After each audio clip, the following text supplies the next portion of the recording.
Mi nombre es Elías Mendoza Ortega.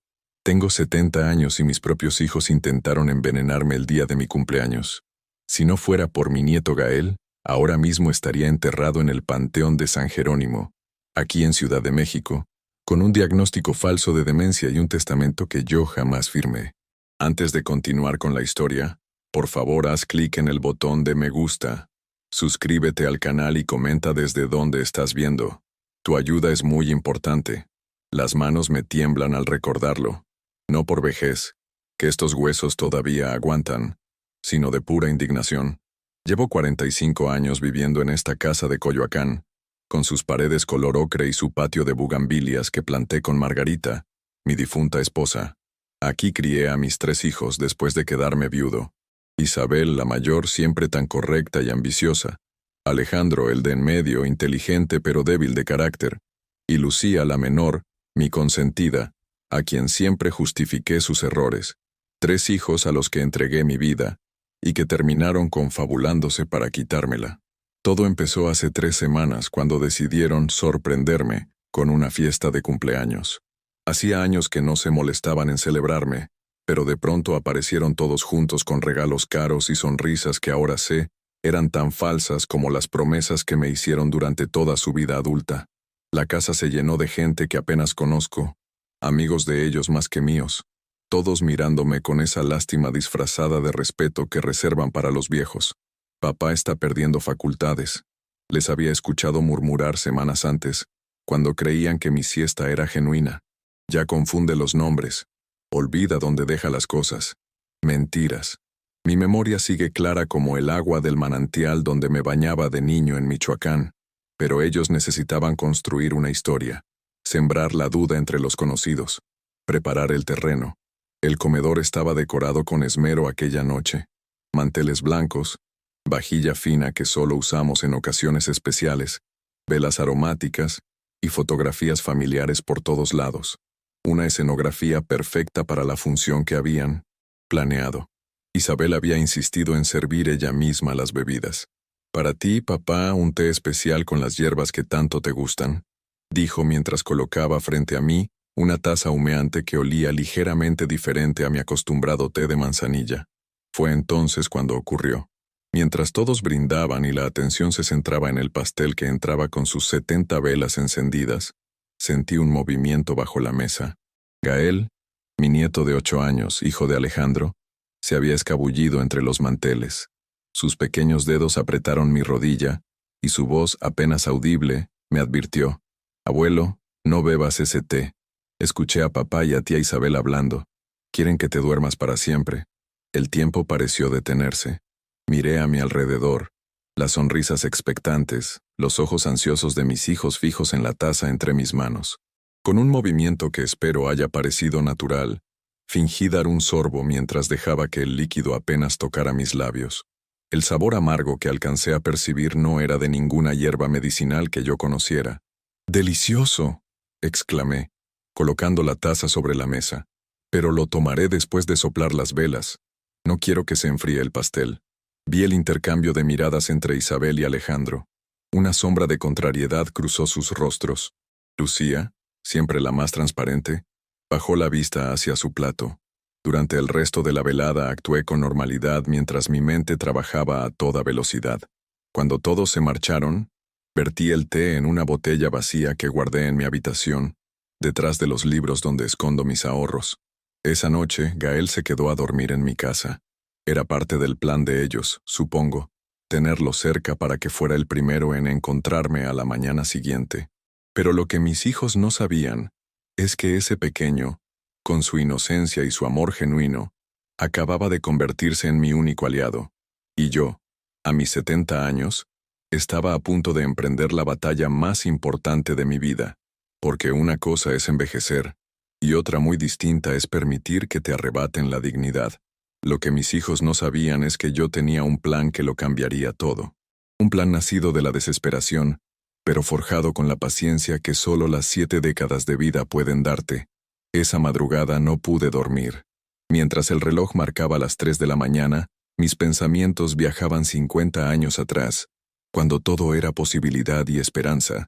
Yo, Elías Mendoza, Había llegado a la capital desde un pequeño pueblo de Michoacán con apenas 18 años y una caja de herramientas heredada de mi padre. La Ciudad de México me recibió como recibe a todos, con indiferencia y oportunidades ocultas entre su caos. Comencé trabajando en un taller de carpintería en La Merced. Mis manos, que ahora lucen manchadas y arrugadas, eran fuertes y ágiles entonces. Don Juvencio, el dueño, reconoció mi talento para transformar la madera y me tomó bajo su tutela. «Tienes el don, muchacho», me decía mientras yo tallaba figuras en cedro rojo. «La madera te habla y tú la escuchas». Fueron años de trabajo duro, de ahorrar cada peso, de mandar dinero a mi madre en el pueblo. Vivía en una vecindad en Tepito, compartiendo un cuarto con otros 3 migrantes. Por las noches, estudiaba contabilidad en una escuela técnica. Soñaba con tener mi propio negocio algún día. Y entonces conocí a Margarita. Fue en la Alameda Central, un domingo de primavera. Ella vendía flores cerca de la fuente y tenía la sonrisa más luminosa que jamás había visto. Me acerqué con la excusa de comprar un ramo para una madre que estaba demasiado lejos para recibirlo. Margarita me vio a través de mi mentira y se rió. «Si quieres hablar conmigo», me dijo, «no necesitas gastar en flores que se marchitarán. Mejor invítame un café». Ese café se convirtió en una vida juntos. Nos casamos un año después, en 1975, en la parroquia de la Santa Veracruz. Yo tenía 23 años, ella, 20. Alquilamos un pequeño departamento en la colonia Guerrero y empezamos a construir nuestro futuro con la certeza de quienes se saben bendecidos por el amor verdadero. Para entonces, don Juvencio me había ascendido a encargado del taller. Trabajaba dobles turnos para ahorrar y abrir mi propio negocio. Margarita contribuía cosiendo vestidos por encargo. Juntos, peso sobre peso, construimos nuestro sueño. Isabel nació en 1978. Recuerdo sostenerla por primera vez, tan pequeña y perfecta. Su llanto me pareció la música más hermosa del mundo. 3 años después llegó Alejandro, y finalmente Lucía en 1984. Nuestra familia estaba completa. Para ese entonces, ya había logrado abrir mi propia mueblería en Coyoacán. Empecé pequeño, fabricando y vendiendo mis propias creaciones. La calidad de mi trabajo pronto atrajo a una clientela fiel. Amplié el taller, contraté ayudantes, diversifiqué la producción. Muebles Mendoza se convirtió en sinónimo de artesanía y honestidad. En 1985, cuando el terremoto sacudió la ciudad, nuestra fortuna cambió para bien en medio de la tragedia colectiva. Mi taller quedó intacto, y recibimos contratos para fabricar muebles para oficinas gubernamentales que necesitaban reemplazar lo perdido. Trabajamos día y noche durante meses. Las ganancias nos permitieron dar el paso que tanto anhelábamos: comprar esta casa en Coyoacán, con su patio amplio y sus habitaciones suficientes para que cada niño tuviera la suya propia. Margarita transformó la casa en un hogar, plantó las bugambilias, pintó las paredes de colores cálidos, llenó cada rincón con detalles que hablaban de su amor por nosotros. Los niños crecían felices, estudiaban en buenas escuelas, tenían amigos, jugaban en el patio bajo la sombra del aguacate que plantamos cuando nos mudamos. La vida parecía perfecta, hasta que no lo fue más. Margarita comenzó con dolores que atribuimos al cansancio. Luego vinieron las náuseas, la pérdida de peso, el cansancio extremo. Cuando finalmente acudimos al médico, el diagnóstico fue devastador: cáncer de páncreas, avanzado, inoperable. Tenía 40 años. Los siguientes 8 meses fueron un descenso al infierno. La vi consumirse día a día, mientras yo intentaba mantener a flote el negocio, cuidar de 3 adolescentes y ser el pilar que ella necesitaba. Isabel tenía 15 años, Alejandro, 12, y Lucía, 9. Demasiado jóvenes para perder a su madre, demasiado mayores para no entender lo que estaba pasando. La noche que Margarita murió, me hizo prometerle 2 cosas: que nunca vendería la casa donde habíamos sido felices, y que cuidaría de nuestros hijos como ella lo habría hecho. Ambas promesas las he cumplido hasta hoy. Después de su muerte, me volqué en el trabajo y en mis hijos. Expandí el negocio, abrí una segunda tienda, contraté más personal. No me di tiempo para el dolor. Ellos me necesitaban entero. Isabel se volvió más seria, asumiendo responsabilidades que no le correspondían. Alejandro se refugió en los libros y la computadora que le regalé en su cumpleaños. Lucía fue quien más sufrió la ausencia de su madre. Se volvió rebelde, desafiante, como si quisiera castigar al mundo por su pérdida. Los años pasaron. Los tres estudiaron carreras universitarias que yo pagué con orgullo. Isabel, administración de empresas. Alejandro, ingeniería en sistemas. Lucía, diseño gráfico, aunque nunca terminó. Cuando se graduaron, les ofrecí participación en el negocio familiar, pero solo Alejandro aceptó, brevemente antes de irse a trabajar a una empresa tecnológica. Isabel prefirió labrarse su propio camino en una multinacional, y Lucía saltó de trabajo en trabajo, nunca contenta, siempre buscando algo que parecía no encontrar. Uno a uno formaron sus propias familias y se alejaron de casa. Isabel se casó con Ricardo, un contador ambicioso que nunca me miró a los ojos. Alejandro encontró en Carmen, una maestra de primaria, a una mujer paciente que le dio a Gael, mi único nieto. Lucía ha tenido varias parejas, pero nunca se ha asentado. Actualmente vive con Diego, un tipo 15 años menor que ella, que se dice artista pero que nunca he visto producir nada. Las visitas se fueron espaciando. Las llamadas telefónicas se volvieron breves y protocolarias. Los almuerzos dominicales desaparecieron.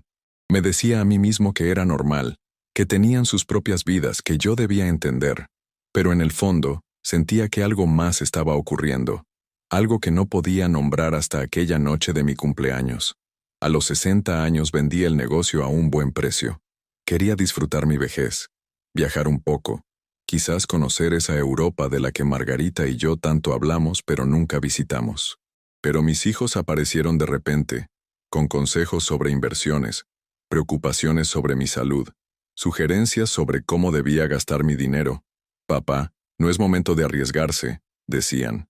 Mejor deposítalo en una cuenta conjunta. O, deberías ponernos como beneficiarios de todo por si acaso. Por si acaso. Esas 3 palabras deberían haberme alertado antes.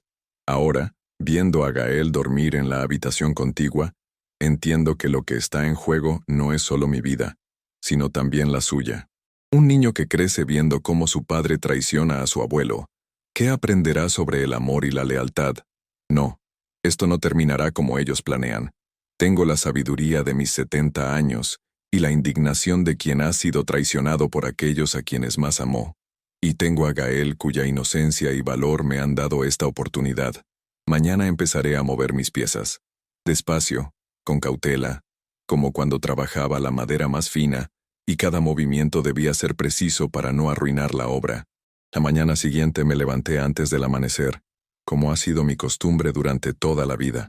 Algunas rutinas no se pierden ni siquiera cuando descubres que tus propios hijos han intentado envenenarte. Preparé café en la vieja cafetera italiana que Margarita y yo compramos en nuestro aniversario de plata, y salí al patio a recibir el día.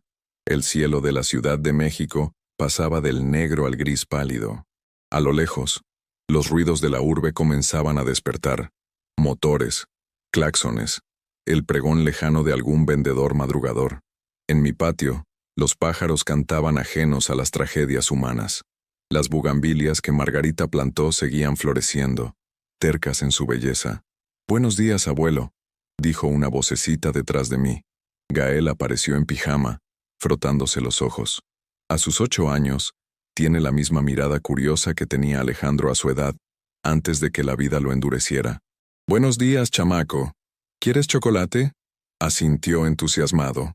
Entramos juntos a la cocina, y mientras calentaba la leche, busqué las palabras adecuadas para hablar con él, sin asustarlo más de lo necesario. «Gael», comencé mientras servía el chocolate en su taza favorita, la que tiene dibujos de luchadores. «¿Puedes contarme exactamente qué escuchaste ayer?» «Sobre el té». Su mirada se ensombreció.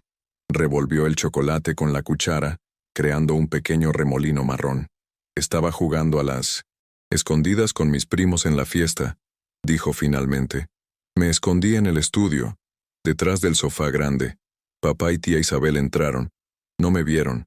Estaban hablando bajito, pero los escuché». Hizo una pausa. Lo animé a continuar con un gesto suave.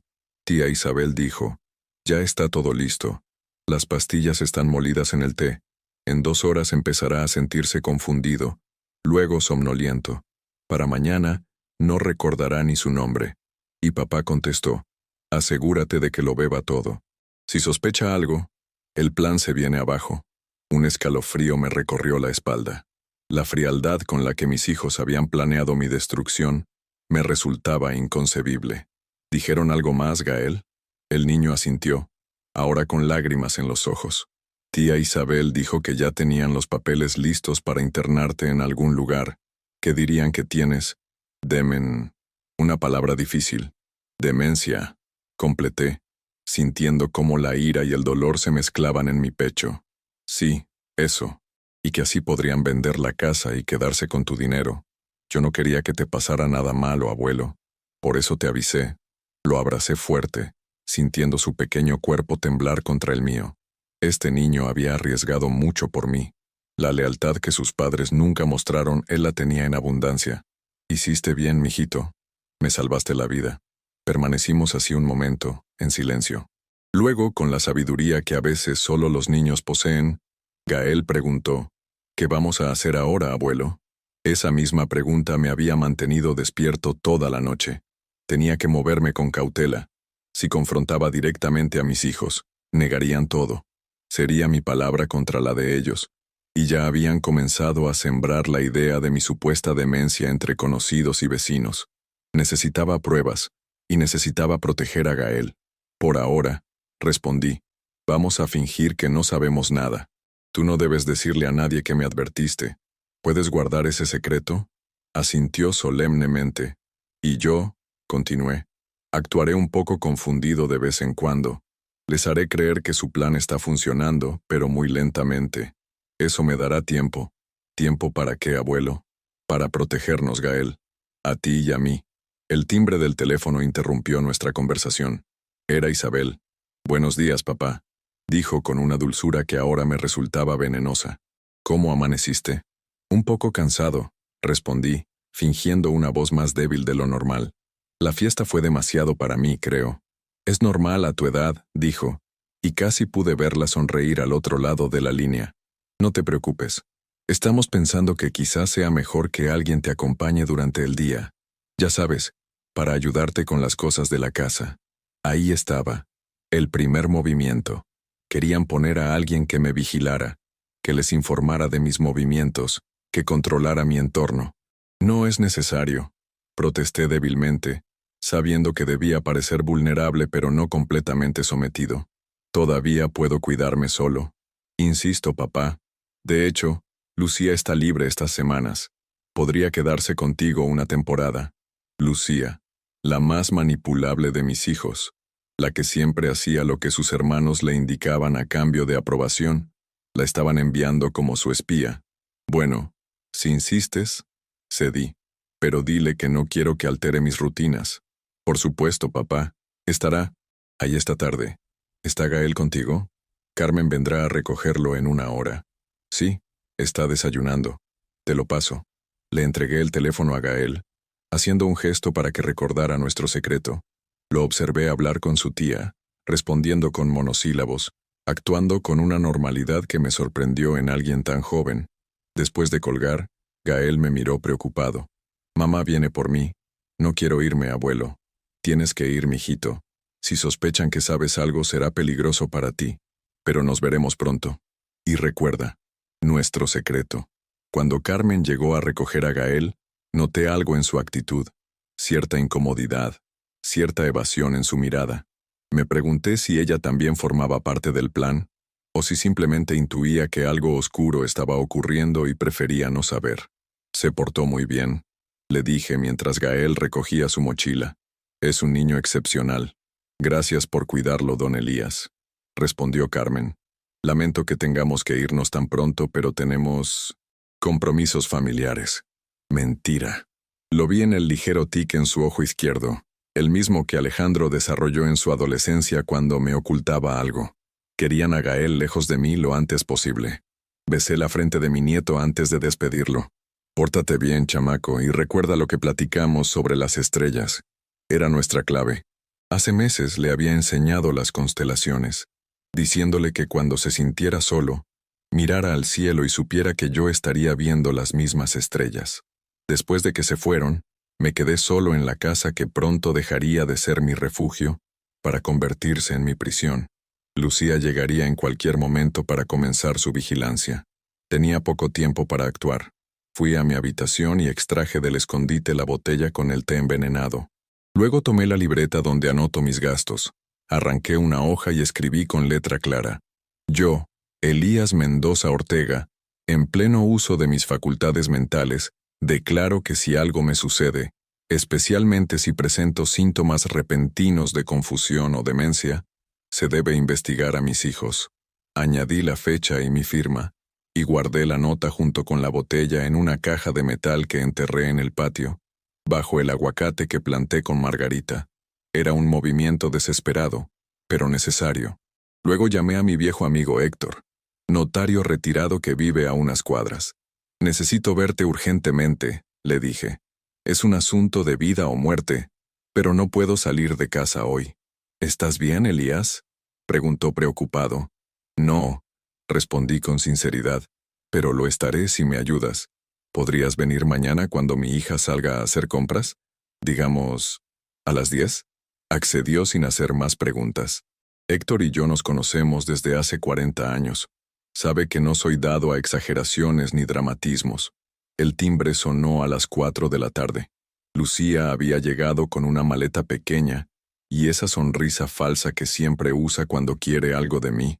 La dejé entrar sabiendo que comenzaba el juego más peligroso de mi vida. «Qué gusto verte, papá», dijo abrazándome. «Vamos a pasar unos días maravillosos juntos». Mientras le devolvía el abrazo sentí que algo dentro de mí se quebraba definitivamente. El amor incondicional que siempre sentí por mis hijos se transformaba en algo más complejo y doloroso, algo que incluía desconfianza, decepción y una determinación feroz de sobrevivir.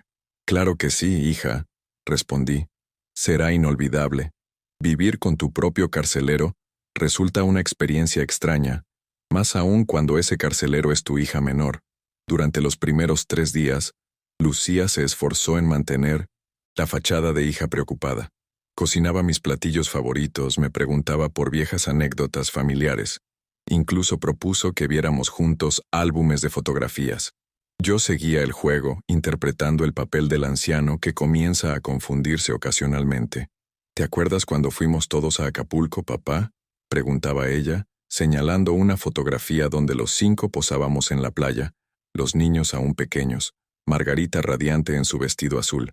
«¿Acapulco?», respondía yo, fingiendo desconcierto. «No, eso fue en... Espera, ¿Veracruz?». La veía intercambiar miradas de satisfacción con Isabel o Alejandro cuando venían de visita, supuestamente para saludarme, en realidad para monitorear el progreso de mi deterioro. «¿Ves cómo confunde los lugares?», les escuché murmurar una tarde desde la cocina. Ayer no recordaba dónde había puesto sus lentes, y estaban sobre su cabeza. Lo que no sabían es que cada olvido, cada confusión, era meticulosamente calculada por mí. Pequeños deslices que parecían confirmar su plan, pero sin avanzar demasiado rápido para levantar sospechas. Necesitaba tiempo. Mi encuentro con Héctor fue breve pero crucial. Lucía había salido a comprar despensa, momento que aproveché para contarle toda la verdad a mi viejo amigo. Su indignación fue tan genuina que por un momento temí que sufriera un infarto allí mismo, en mi sala. «Monstruos», exclamó cuando terminé mi relato. «Tus propios hijos, Elías. Es inconcebible. Y sin embargo, aquí estamos», respondí con la resignación que solo da haber mirado de frente a la traición más profunda. «Necesito tu ayuda, Héctor. Necesito proteger lo poco que me queda». Héctor, fiel a nuestra amistad, actuó sin demora.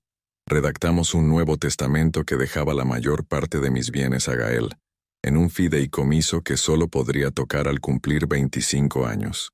Una pequeña parte quedaba para una fundación que ayuda a ancianos abandonados. Una ironía que no pasó desapercibida para ninguno de los dos. Mis hijos recibirían lo mínimo que la ley permite para evitar impugnaciones. «Esto los enfurecerá», advirtió Héctor mientras sellaba los documentos. Solo si se enteran, respondí. Y para cuando lo hagan, espero estar a salvo. También firmé un poder notarial que designaba a Héctor, no a mis hijos, como mi representante legal en caso de incapacidad. Le entregué la botella con el té envenenado. Llévala a analizar discretamente, le pedí. Necesitamos saber exactamente qué sustancias contiene. Apenas se había marchado Héctor cuando escuché las llaves en la puerta. Lucía regresaba.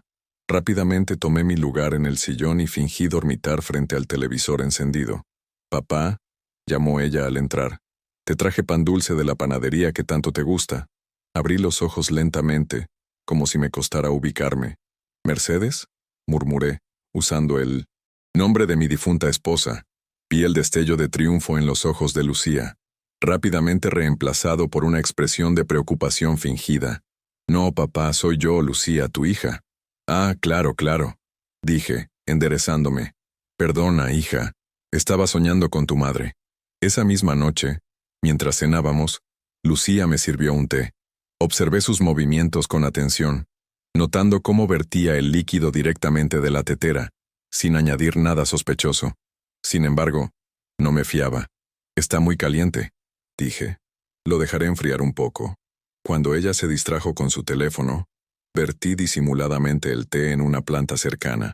La pobre planta, un helecho que Margarita había cuidado durante años, sería mi canario en la mina. A la mañana siguiente, las hojas del helecho mostraban señales de marchitez. El cuarto día de nuestra forzada convivencia, ocurrió el incidente que lo cambió todo. Isabel y Alejandro vinieron a cenar. Trajeron a sus parejas y, para mi sorpresa y alegría, Gael también vino. Durante la cena, mantuve mi acto de confusión ocasional, mezclando nombres, olvidando detalles recientes. Veía a mis hijos intercambiar miradas satisfechas. Después de la cena, mientras los adultos tomaban café en la sala, Gael me pidió que le mostrara mi colección de timbres postales, un pretexto obvio para hablar a solas conmigo. En mi habitación, cerró la puerta y sacó de su bolsillo una pequeña grabadora digital. «La encontré en mi habitación, abuelo», susurró. Estaba escondida detrás de mi lámpara. Creo que papá la puso ahí para escuchar si yo decía algo sobre... Ya sabes. Tomé el aparato, sintiendo cómo mi corazón se aceleraba. «¿La has escuchado?», asintió, sus ojos grandes llenos de miedo. «Tiene grabaciones de papá hablando con tía Isabel y tía Lucía. Dicen cosas horribles sobre ti, abuelo. Planean internarte en un lugar llamado Atardecer Dorado. Dicen que ya tienen un médico que firmará los papeles». Conecté los auriculares a la grabadora y escuché. Las voces de mis 3 hijos resonaron claramente en mis oídos, discutiendo fríamente los detalles de mi destrucción como quien planea un día de campo.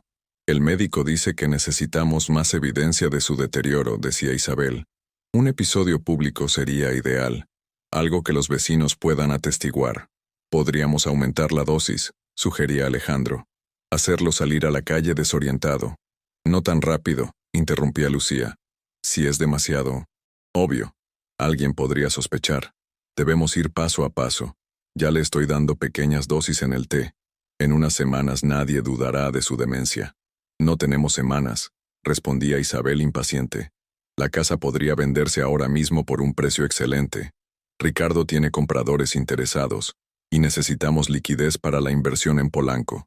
Y no olvidemos las cuentas bancarias», añadía Alejandro. «Casi 1 millón de pesos que están ahí, sin usar». «Sin usar». Esas palabras me golpearon como una bofetada. El dinero que había ahorrado durante toda una vida de trabajo duro, el futuro que quería asegurar para mi nieto, reducido a un recurso sin usar, que mis hijos codiciaban. Sentí la pequeña mano de Gael sobre la mía. «¿Estás bien, abuelo? Estás muy pálido». Respiré hondo, luchando contra las náuseas que me provocaba escuchar la conspiración de mis propios hijos. «Estoy bien, mijito. Gracias por traerme esto. Es muy importante». «¿Qué vamos a hacer?», preguntó, su voz temblorosa revelando el miedo que un niño de su edad no debería conocer. En ese momento, escuchamos pasos acercándose por el pasillo.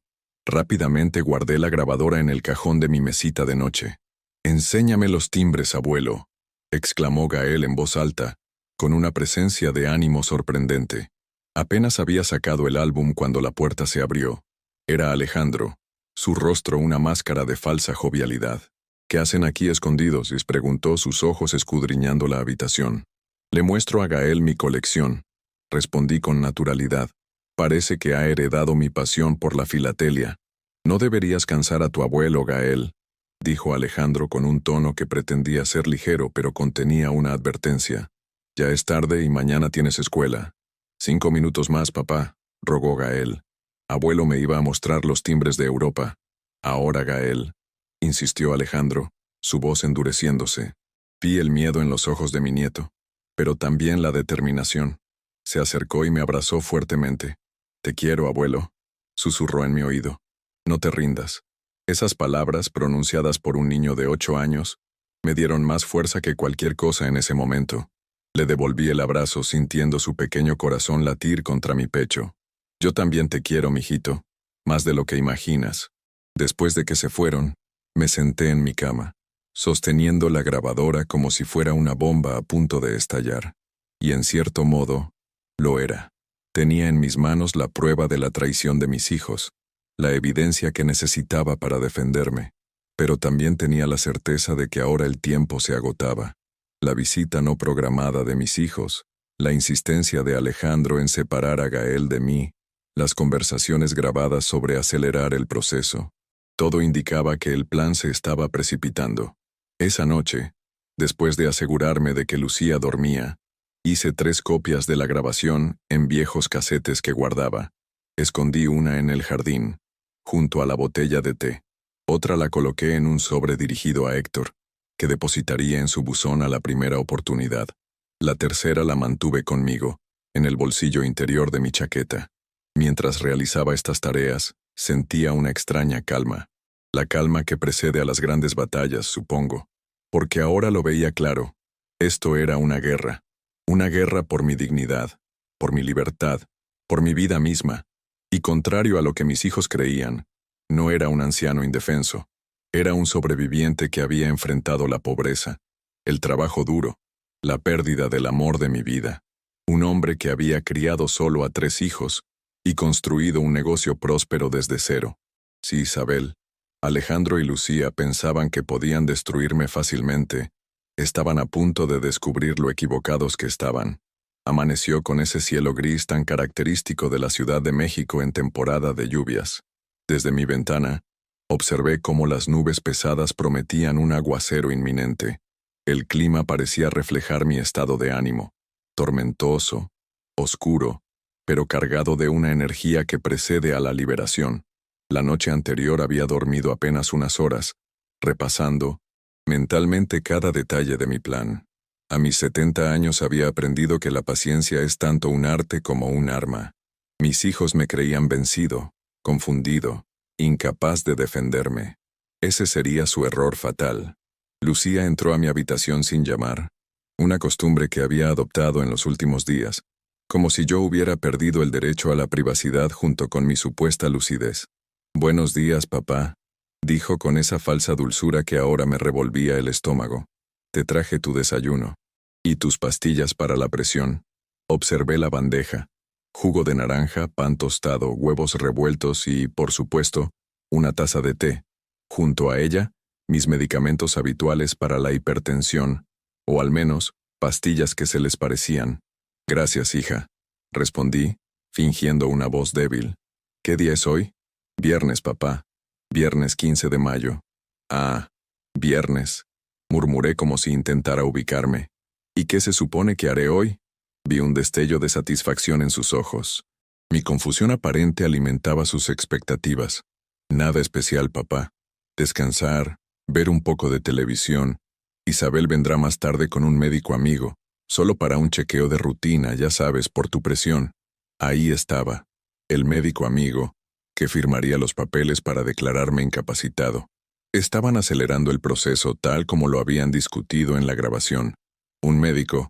Qué considerados», dije, llevándome a la boca una de las pastillas para la presión, que discretamente coloqué bajo mi lengua para escupirla más tarde.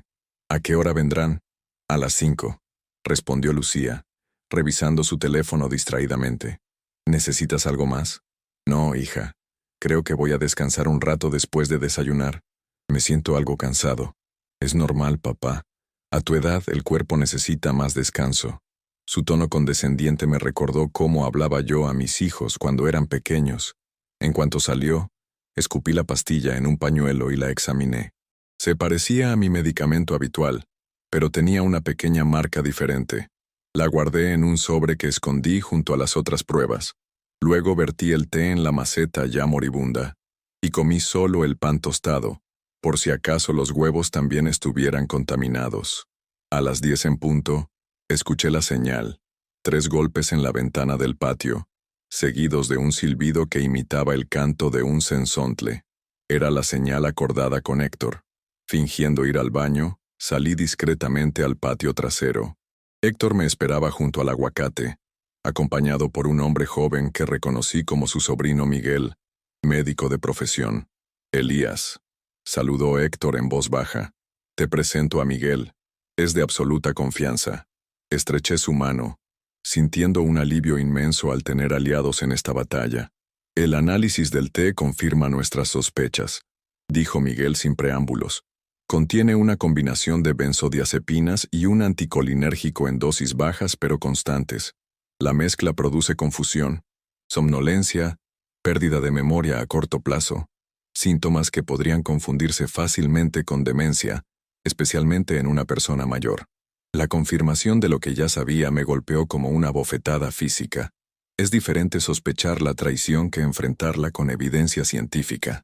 La buena noticia, continuó Miguel, es que estas sustancias salen del organismo relativamente rápido. Si has estado evitando consumirlas, tu sistema debería estar prácticamente limpio. ¿Y las pastillas? Pregunté entregándole el sobre con la que había escupido esa mañana. La analizaré hoy mismo, prometió. Tenemos todo listo por nuestra parte, intervino Héctor. El Nuevo Testamento está registrado.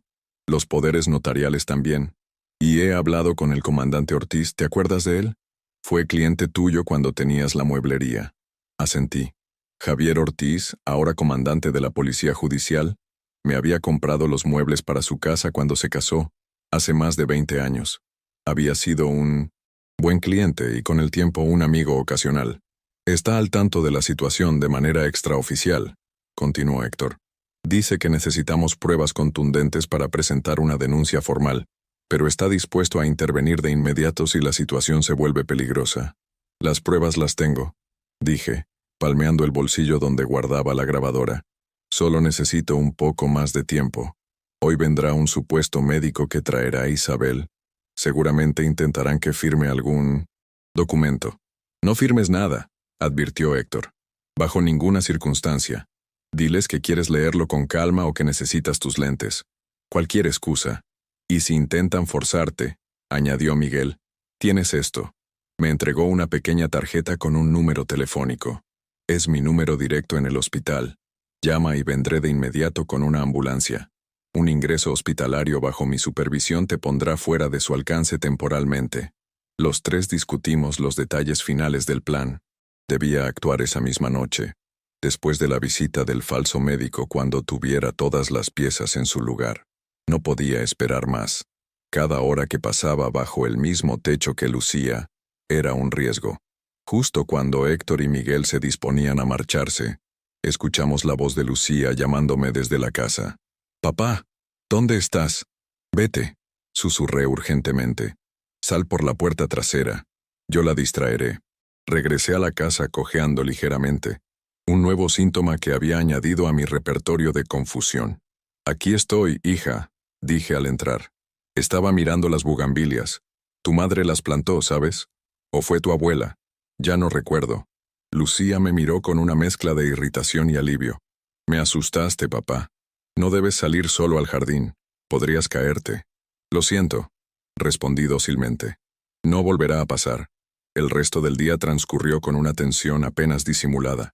Yo fingiendo episodios ocasionales de confusión.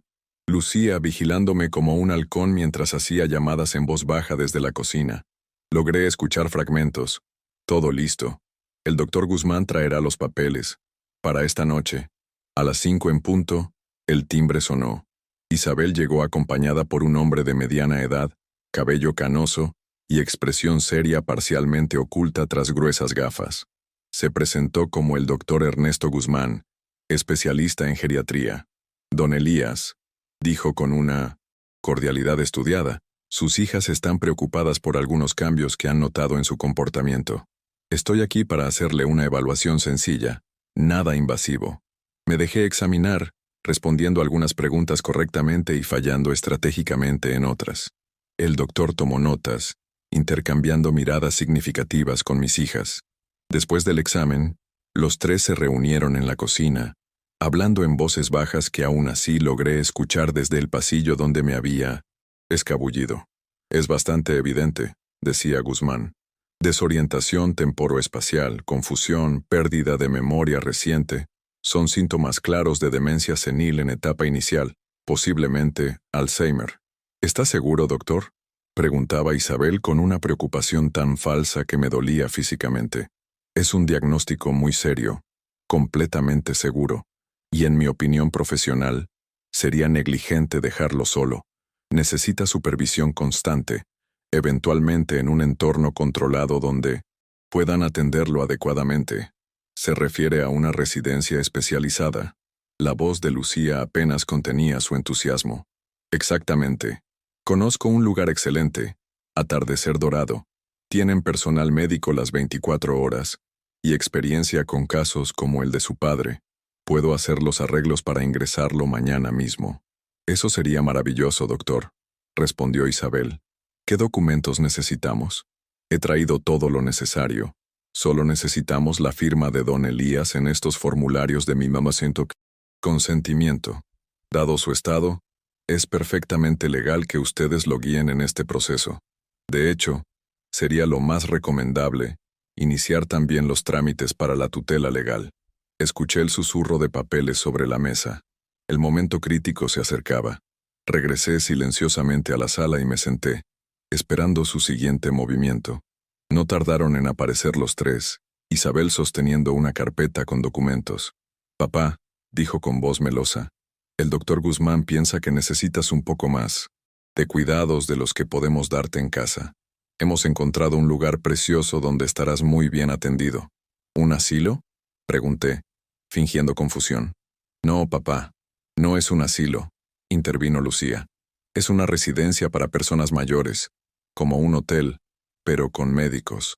Solo necesitamos que firmes estos papeles, continuó Isabel, extendiéndome la carpeta y una pluma. Es para que puedas ingresar mañana. Tomé los documentos con manos temblorosas, parcialmente por la indignación, contenida parcialmente por la actuación. No tengo mis lentes, dije. No puedo leer esto. Isabel sacó del bolso mis lentes de lectura, que evidentemente había tomado de mi habitación. Aquí están, papá. Los coloqué sobre mi nariz y fingí leer detenidamente, ganando tiempo. Mientras pasaba las páginas vi claramente lo que eran. Documentos de internamiento involuntario en una institución psiquiátrica, formularios de cesión de tutela legal, incluso una autorización para tratamientos necesarios según criterio médico. Estaban sellando mi destino en papel oficial. El momento de la verdad había llegado. Con los documentos en mis manos y 3 pares de ojos expectantes fijos en mí, tomé una decisión. Dejé caer la pluma al suelo accidentalmente. Perdón, murmuré, agachándome para recogerla. En ese instante, presioné el botón de grabación en el dispositivo que llevaba en el bolsillo. Al incorporarme, mi rostro ya no mostraba confusión. Me erguí completamente, dejando caer la máscara de anciano desorientado que había mantenido durante días.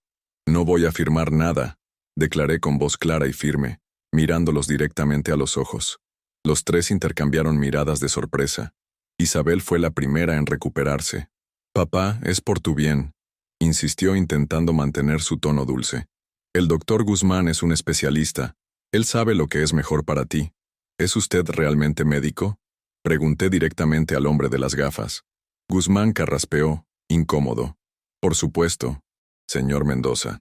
Soy especialista en geriatría con 20 años de experiencia. Curioso, respondí, porque según el Consejo Mexicano de Geriatría, no existe ningún Ernesto Guzmán registrado como especialista certificado. Lo verifiqué esta mañana. Un silencio sepulcral cayó sobre la habitación. La expresión de Guzmán se endureció. Papá, estás confundido, intervino Lucía lanzando una mirada de advertencia a Isabel. El doctor Guzmán es muy reconocido.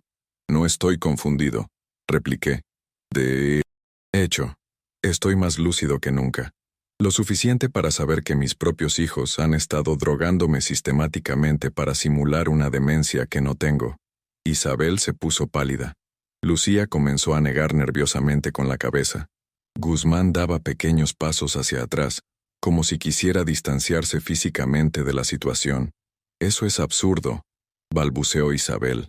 Estás demostrando exactamente por qué necesitas ayuda. Estás paranoico, papá. Metí la mano en mi bolsillo y saqué la grabadora. ¿Paranoico? Entonces supongo que estas conversaciones grabadas entre ustedes tres, discutiendo cómo aumentar mis dosis, planear mi internamiento y repartirse mi dinero, son producto de mi imaginación. El rostro de Isabel se transformó en una máscara de furia contenida. Lucía comenzó a llorar, pero sus lágrimas no me conmovieron. Había visto ese mismo acto demasiadas veces cuando era niña, y quería evitar un castigo. No sé de qué estás hablando, dijo Isabel, su voz ahora fría como el acero. Claramente estás confabulando historias. Esto solo confirma nuestras preocupaciones sobre tu estado mental. Y esto también es una confabulación. Saqué de mi otro bolsillo el sobre con los resultados del análisis del té. Análisis toxicológico de las infusiones que tan amablemente me ha estado preparando Lucía. Benzodiazepinas y anticolinérgicos.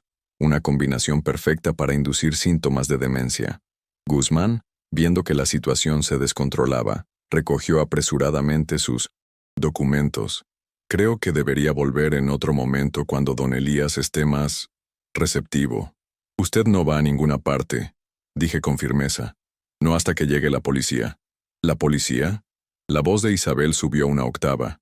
Papá, estás llevando esto demasiado lejos. No, Isabel. Ustedes llevaron esto demasiado lejos cuando decidieron que mi vida y mi dignidad valían menos que mi dinero y esta casa. El timbre de la puerta interrumpió nuestra confrontación. Lucía, visiblemente agitada, se levantó para abrir. Segundos después, Héctor entró al salón acompañado por el comandante Ortiz y dos oficiales uniformados. Detrás de ellos, para mi sorpresa y alegría, venían Carmen y Gael. ¿Qué significa esto?, exigió saber Isabel poniéndose de pie. ¿Quiénes son ustedes y qué hacen en nuestra casa? En mi casa, corregí. Y son precisamente las personas que necesitamos en este momento. El comandante Ortiz se adelantó, su presencia imponente llenando la habitación. Comandante Javier. Ortiz, policía judicial. Se presentó mostrando su identificación. Estamos aquí por una denuncia de intento de abuso contra un adulto mayor, fraude y administración de sustancias tóxicas sin consentimiento. Esto es ridículo, espetó Isabel. Mi padre está confundido. Nosotros solo intentamos ayudarlo. Difícilmente, intervino Miguel, que acababa de entrar. Soy el doctor Miguel Vázquez, del Hospital General. He analizado muestras de té y medicamentos alterados que se le han estado administrando al señor Mendoza. Los resultados son concluyentes. Guzmán intentó escabullirse hacia la puerta, pero uno de los oficiales le bloqueó el paso. ¿Y ustedes?, preguntó el comandante. Ernesto Guzmán, médico geriat. Su verdadero nombre es Carlos Méndez, interrumpió Ortiz consultando una carpeta que llevaba bajo el brazo. Tiene antecedentes por fraude y ejercicio ilegal de la medicina. Fue detenido en 2019 por un caso similar en Querétaro. Vi cómo el falso médico se desinflaba ante mis ojos, toda su arrogancia convertida en miedo palpable. Esto es un malentendido, intentó explicar Isabel, su voz ahora temblorosa. Nosotros no sabíamos que no era un médico real. Nos lo recomendó un amigo. Ahórrate las excusas, dije, sintiendo una extraña mezcla de tristeza y alivio. Tengo grabadas vuestras conversaciones. Sé exactamente lo que planeaban hacer. Gael corrió hacia mí y me abrazó con fuerza. Abuelo, ¿estás bien? Lo estreché contra mi pecho, sintiendo su calor como un bálsamo para mi corazón herido. Estoy bien, chamaco, gracias a ti.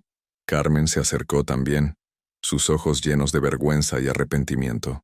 Don Elías, yo no sabía hasta dónde llegaba todo esto. Cuando Gael me contó lo que había escuchado, no quise creerlo, pero luego encontré más grabadoras escondidas en nuestra casa y escuché las conversaciones entre Alejandro e Isabel. ¿Tú nos denunciaste? La voz de Lucía sonaba incrédula, traicionada. Carmen asintió, firme a pesar de su evidente nerviosismo. Lo hice, por Gael, por don Elías y por mí misma. No podía ser cómplice de algo así. El comandante Ortiz comenzó a leer los derechos a Isabel, Lucía y al falso doctor. Uno de los oficiales tomó declaración inicial a Carmen, mientras el otro recopilaba las evidencias que yo había reunido meticulosamente. ¿Y Alejandro?, pregunté, notando la ausencia de mi hijo. En la delegación, respondió Ortiz. Se presentó voluntariamente esta mañana después de que la señora Carmen le confrontara con las grabaciones. Está cooperando, proporcionando detalles del plan a cambio de consideración en su caso. La traición se completaba. Ahora Alejandro traicionaba a sus hermanas para salvarse a sí mismo, como ellos me habían traicionado a mí. El círculo perfecto de la deslealtad. Mientras los oficiales escoltaban a Isabel, Lucía y al falso médico fuera de la casa, me quedé sentado en mi sillón, repentinamente exhausto. Héctor se sentó a mi lado, poniendo una mano reconfortante en mi hombro. «Lo lograste, viejo amigo», dijo en voz baja. «Enfrentaste a la serpiente y ganaste». ¿Gané?, pregunté viendo salir a mis hijas esposadas. No se siente como una victoria, Héctor. Lo sé, pero elegiste la dignidad sobre la comodidad, la verdad sobre la mentira. Pocos tienen ese valor a cualquier edad. Gael se acercó nuevamente, sus ojos grandes llenos de preguntas que ningún niño de su edad debería tener que formular. ¿Qué va a pasar ahora, abuelo? ¿Irán a la cárcel? Suspiré profundamente. No lo sé, mijito. Dependerá de muchas cosas. Pero lo importante es que ahora estamos a salvo, tú y yo. ¿Puedo quedarme contigo?, preguntó, su voz pequeña pero esperanzada. Miré a Carmen, que asintió casi imperceptiblemente.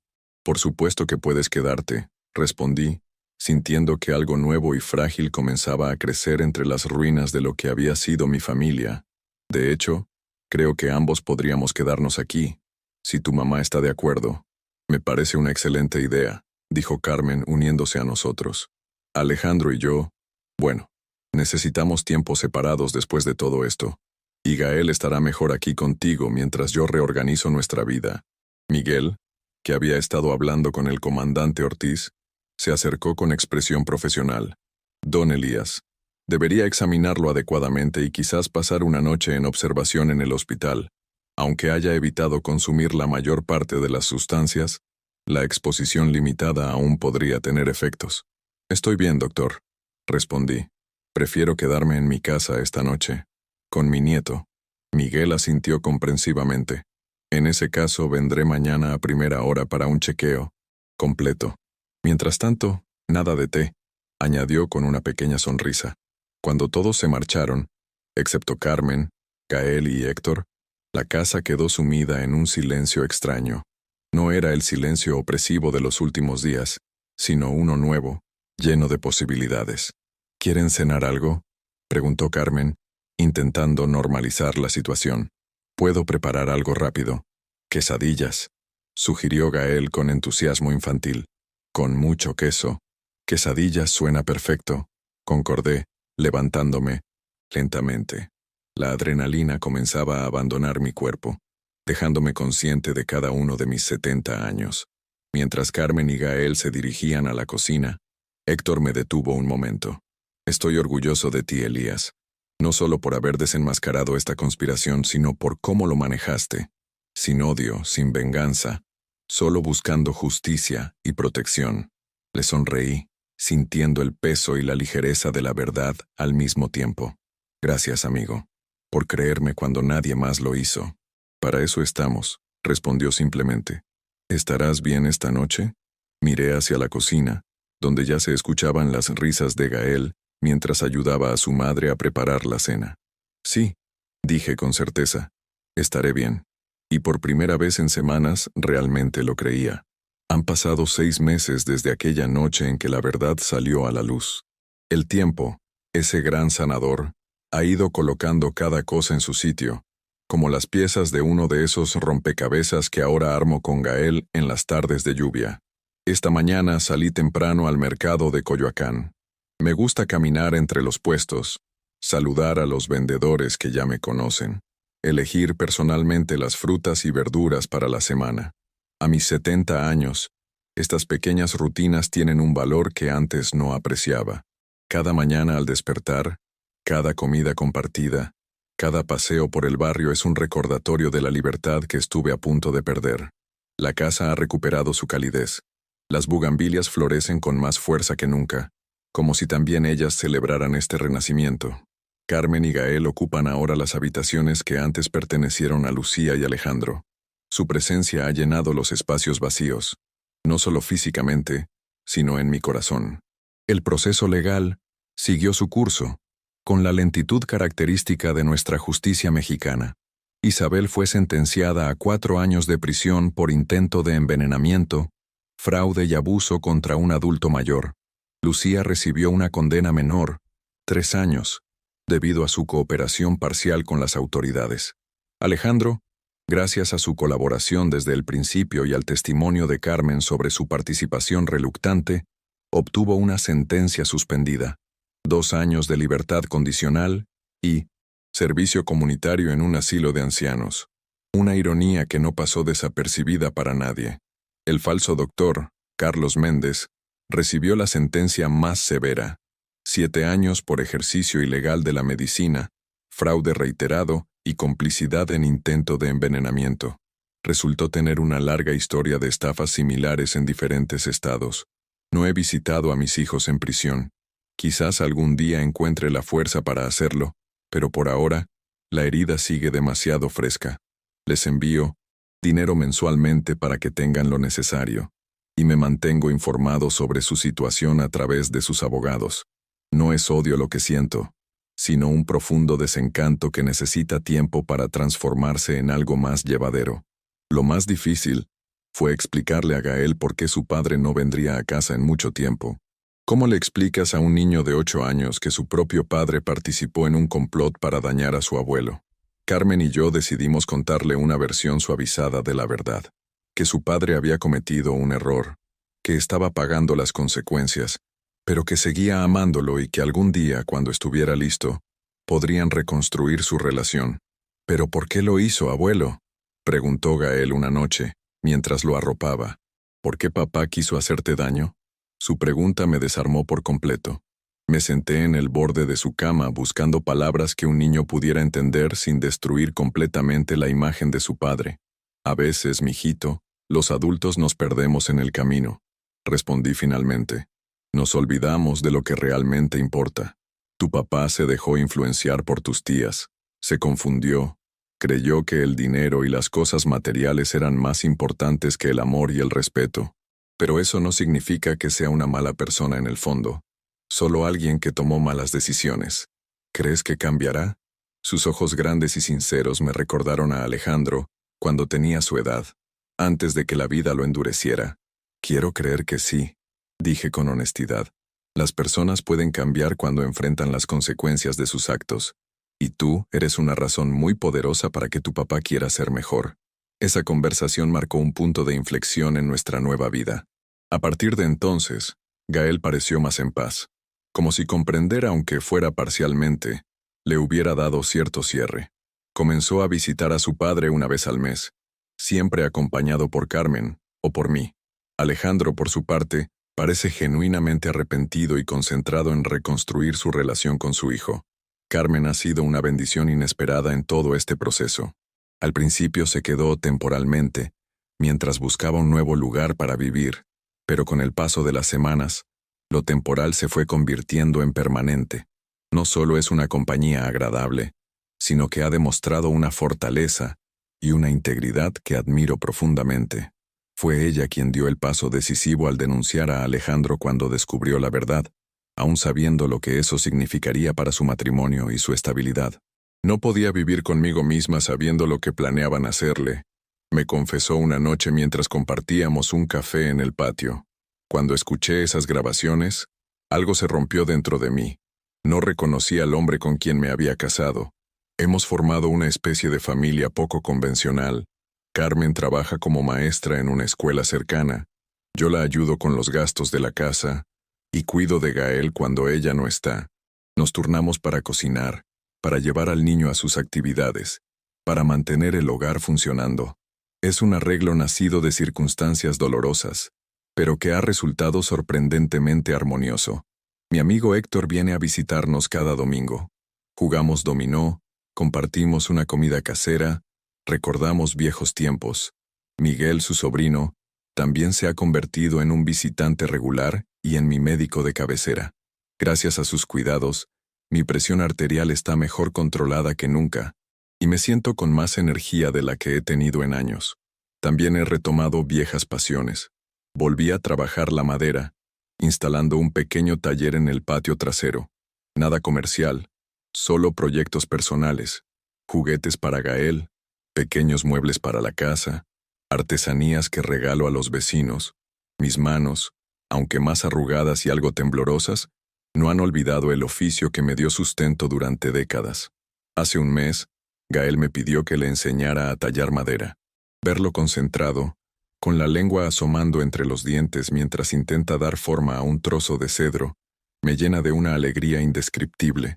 En esos momentos, siento que algo de mí continuará cuando yo ya no esté, algo más valioso que el dinero o las propiedades que mis hijos tanto codiciaron.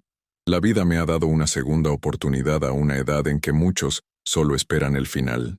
He aprendido lecciones dolorosas, que los lazos de sangre no garantizan el amor, que la codicia puede corroer incluso los vínculos más sagrados, que a veces la familia que elegimos es más leal que aquella en la que nacimos. Pero también he descubierto que la traición, por dolorosa que sea, no tiene la última palabra, que es posible reconstruir desde las cenizas, que la dignidad y la verdad, cuando se defienden con determinación, prevalecen sobre la mentira y la manipulación.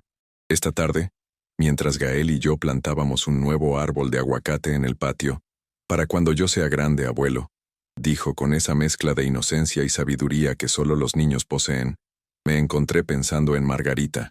¿Qué habría pensado ella de todo esto? La imagino indignada por la traición de nuestros hijos, pero también orgullosa de cómo enfrenté la situación, sin odio, sin venganza, solo buscando justicia y protección. Le prometí que cuidaría de nuestros hijos, murmuré, mirando el cielo despejado de la Ciudad de México, tan azul y limpio después de la lluvia. Lo intenté, Margarita. Quizás fallé en algo. Quizás fueron mis propios errores los que los llevaron por ese camino. ¿Con quién hablas, abuelo?, preguntó Gael levantando la vista del pequeño hoyo que estaba cavando. Con tu abuela, respondí con honestidad. A veces hablo con ella, aunque ya no esté con nosotros. ¿Y te responde? Su expresión era de genuina curiosidad, sin rastro de burla o incredulidad.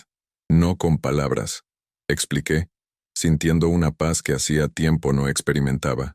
Pero la siento en lugares como este jardín que ella tanto amaba, en las bugambilias que plantó, en el aire que respiramos. Gael asintió, como si comprendiera perfectamente. Entonces está con nosotros ahora, mientras plantamos este árbol. Sí, mijito, está con nosotros. Y en ese momento simple pero perfecto, sentí que el círculo se cerraba. De alguna manera, la traición de mis hijos me había llevado a este nuevo comienzo, a esta familia reconstruida, a esta paz inesperada en el atardecer de mi vida. El pequeño aguacate que plantamos hoy dará frutos que yo probablemente no llegaré a probar, pero Gael los comerá, y quizás sus propios hijos también. Y en cada aguacate, en cada sombra que este árbol proyecte en los veranos futuros, habrá algo de mí, algo de Margarita, algo de esta historia de caída y redención. Porque al final, eso es lo que somos. Historias que continúan más allá de nosotros mismos. Y esta historia, mi historia, que comenzó con una traición, con un susurro bajo la mesa, abuelo, no bebas ese té, se ha transformado en algo completamente diferente. Un testimonio de que nunca es tarde para comenzar de nuevo, para reconstruir, para encontrar alegría en los lugares más inesperados. Mientras el sol se ponía en el horizonte de Coyoacán, Gael y yo terminamos de plantar el árbol.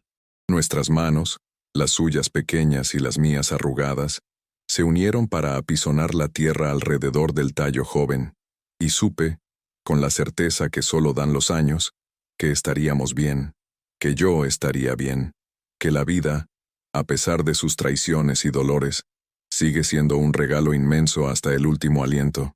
Ya está, abuelo, dijo Gael con satisfacción. Ahora solo hay que esperar a que crezca. Así es, mijito, respondí, revolviéndole el cabello. Solo hay que esperar y cuidarlo cada día, como todo lo importante en la vida. Si esta historia te conmovió, te invito a compartirla con alguien que aprecie el valor de la familia verdadera. A veces, como mi nieto Gael me enseñó, el amor más auténtico viene de donde menos lo esperamos. Suscríbete para descubrir más historias que revelan la fuerza del espíritu humano frente a la adversidad.